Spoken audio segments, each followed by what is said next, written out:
Hello everyone, today we're going to talk about the Korean and Vietnam Wars, and we're going to kind of do this a little bit briefly because the tie directly to the European situation is a little bit more tenuous because these conflicts take place in Asia and don't directly deal with most of the European powers with the exception of the Soviet Union, who is kind of playing a role in what's happening in the conflict here. But these are two of the key conflicts in the Cold War in which the Soviet Union is the major player in, so I wanted to make sure that we talked about them for a little bit.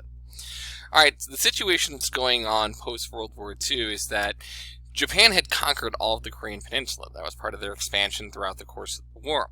And as the Japanese troops surrendered, they kind of divided up Korea a bit. The 38th parallel is going to serve as a dividing point in Korea. North of the line, when the Japanese troops surrender, they're actually going to surrender to the Soviet Union. And south of that line, they surrendered to the Americans.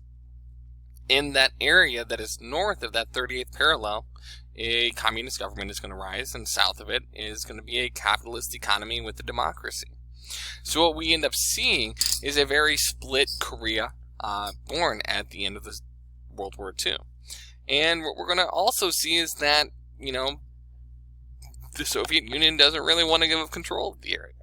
So by 1949, 4 years after the war, the United States had removed all of their troops and military assets from the Korean Peninsula. The Soviet Union took their troops out, but they actually left behind almost all of their weapons and tanks and fighter jets and all of those things, and actually encouraged the North Koreans to use them to attack South Korea, and that's exactly what they did. In 1950, North Korea surprise attacked the South. And the United States is like, wait a minute here, hold on.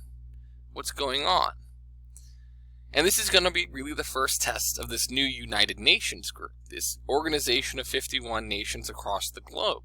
And 15 of them are willing to put effort towards stopping the invasion, and they're going to be led by the U.S. President Harry Truman.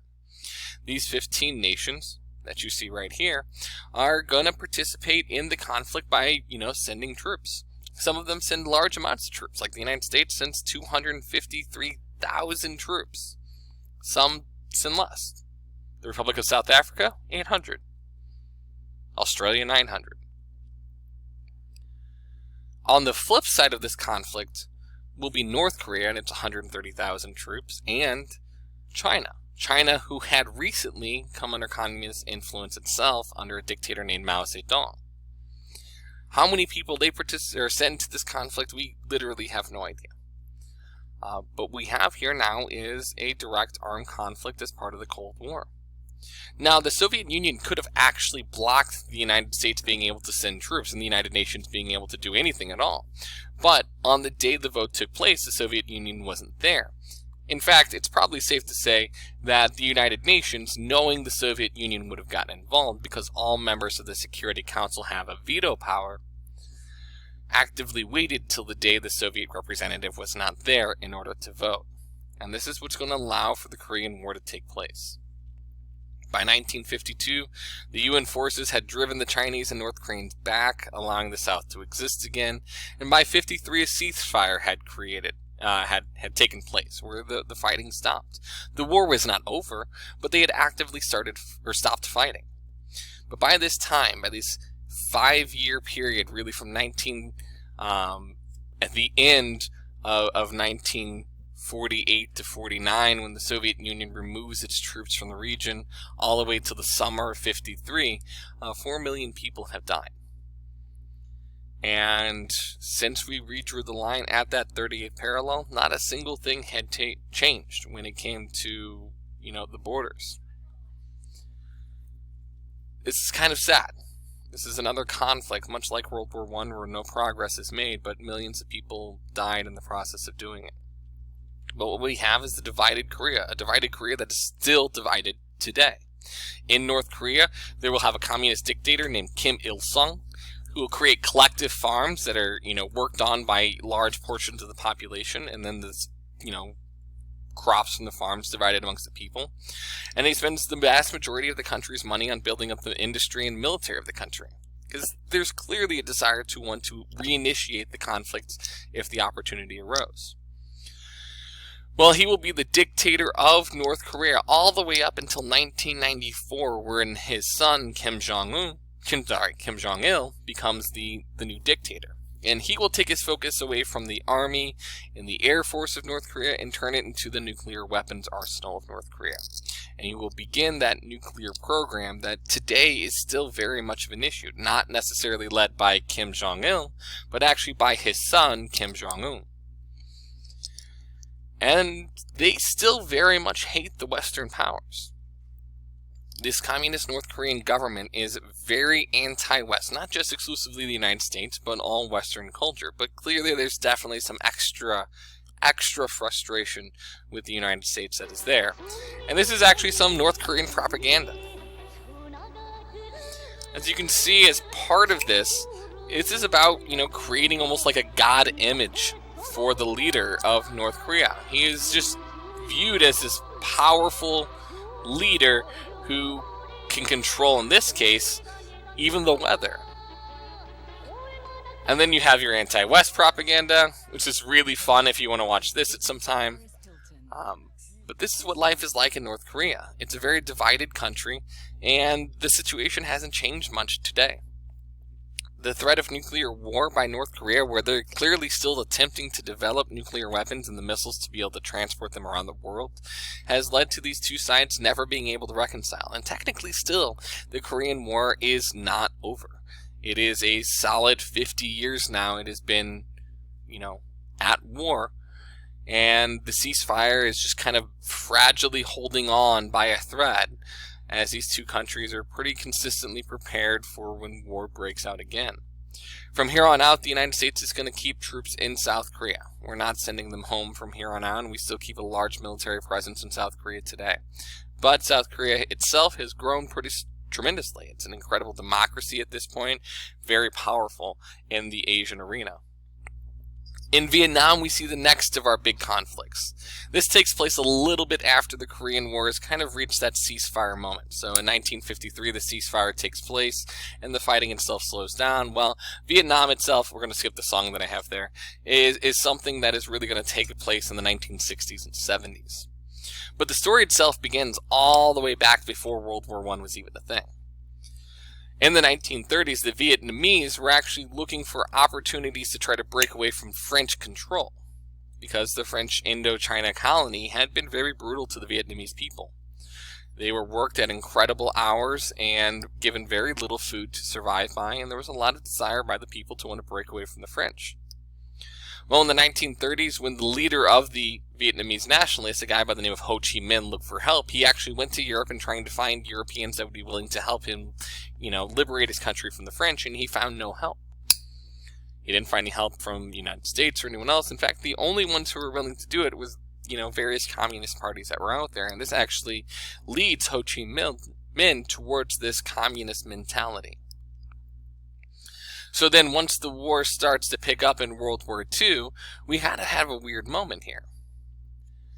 The French are devastated in World War II. If you remember, they are knocked out of the war almost immediately. When that happens, the Japanese come into the area and conquer Vietnam. Japanese conquered most of East Asia at that time. The situation actually became a problem, though, at the end of the war, when the Japanese were forced to remove all their forces from the area. The Vietnamese thought, all right, finally we're going to have an opportunity to be free. They were going to no longer have an imperial control try to dictate their lives anymore. But instead, the French re-arrive in the country, thinking that they can then take back their colonial power that had been taken from them during the time of World War II. This is going to lead to some conflict. Ho Chi Minh now is an avowed communist, because clearly the rest of the world is against Vietnam being able to be its own nation. And his desire to want to drive the French out is going to elicit some fears here. Fears that communism is continuing just to spread in an area, and whenever one nation falls to communism, the neighboring nations are going to fall as well. And it seems like the way things are playing out, that's exactly what's happening here. First, it was the Soviet Union that fell to communism, and then their neighboring nations in Eastern Europe did. Then from there, the Soviet Union then allowed communism to spread to China, which was one of their neighboring nations. Then from China, it spread to North Korea, and then now from North Korea to maybe even Vietnam? This is an issue.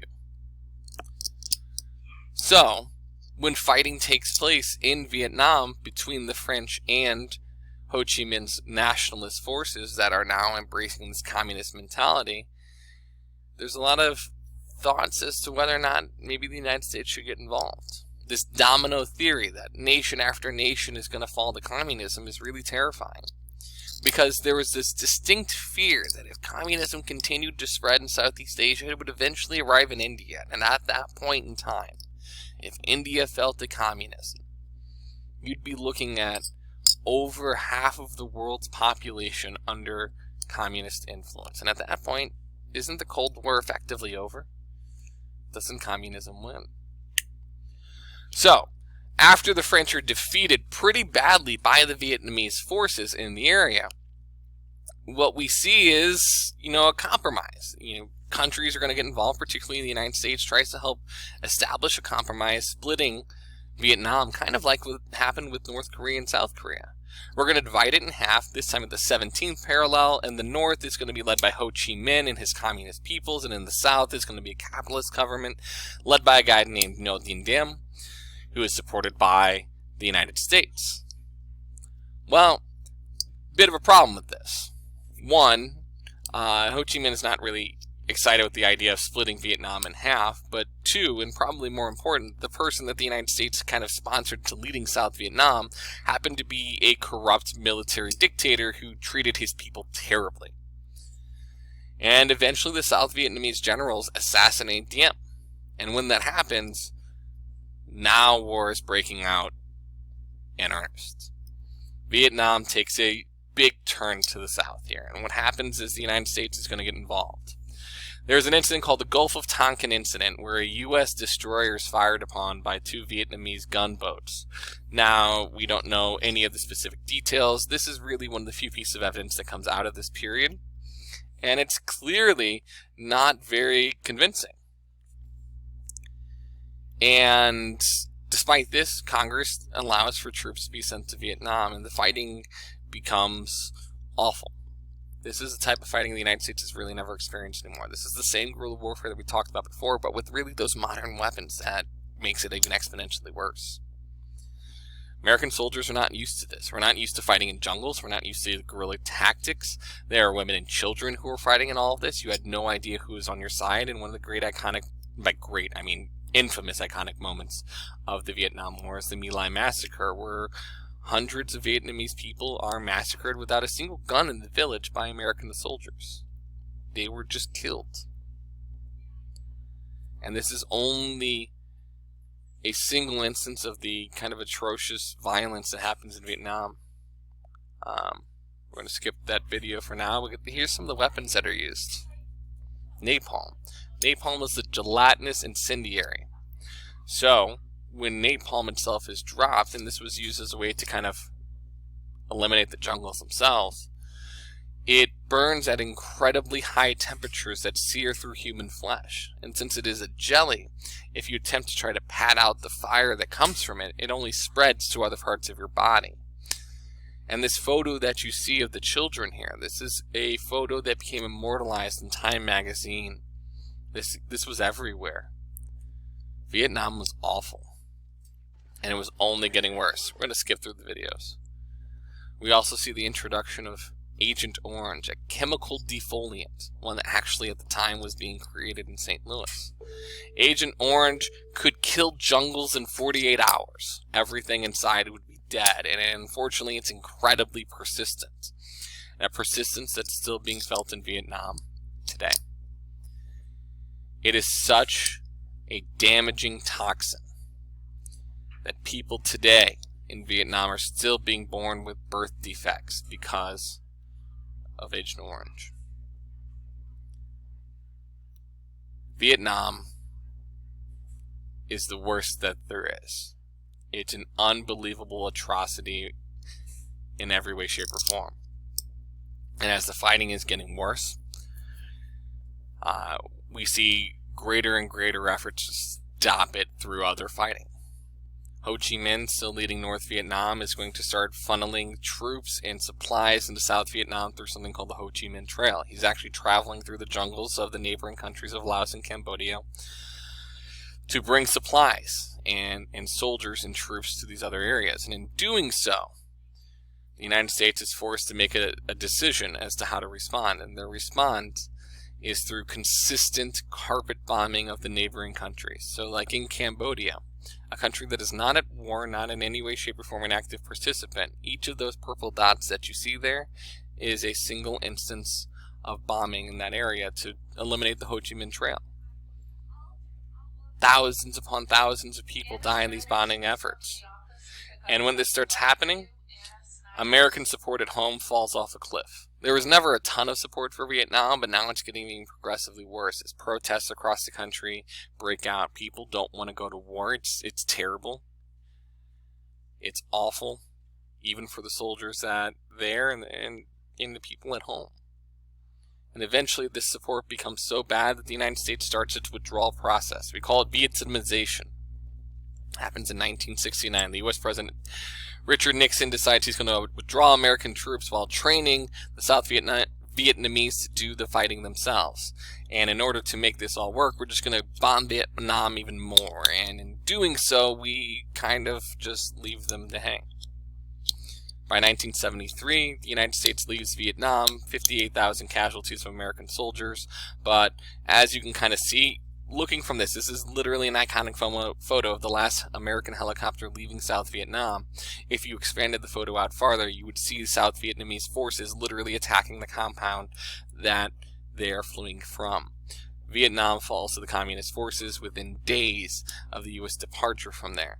And due to the bombing in Cambodia, another communist regime falls in Cambodia, this time called the Khmer Rouge. This Khmer Rouge, led by a man named Pol Pot, will kill 2 million Cambodian peoples, which at the time was a quarter of the population, all in an attempt to create a perfect communist society. He uses torture and other various brutal methods in order to get the government that he wants. And at the end of the day, nothing was achieved by this. Communism spread to both North Korea and the entirety of Vietnam. The United States eventually do start to repair relationships in 1995, but we're still not great friends with each other. There's still lasting effects of the Agent Orange that is felt throughout the country today. The United States' faith in its own government is dramatically cut during the time of Vietnam. But, and this is a key one, we see a change in how we approach warfare during the Cold War. The United States is no longer going to be involved in large-scale containment efforts, partially because they couldn't get soldiers to want to do it. At the end of Vietnam, soldiers came back home, and they weren't treated as heroes as though they were in World War I or II. They're treated as villains and criminals because of the atrocities that took place in the fighting. Vietnam is devastating. From a moral standpoint, from a military standpoint, from an economic standpoint, it's a disaster in every way, shape, and form. And it's the last of the major conflicts of the Cold War, but it's not the end of the overall conflict itself. It's just going to evolve in a new way. Instead of seeing large-scale wars like we saw Korea and Vietnam, we're going to see much smaller military actions and covert operations. But that's a story for a different day. See you guys, and have a great day.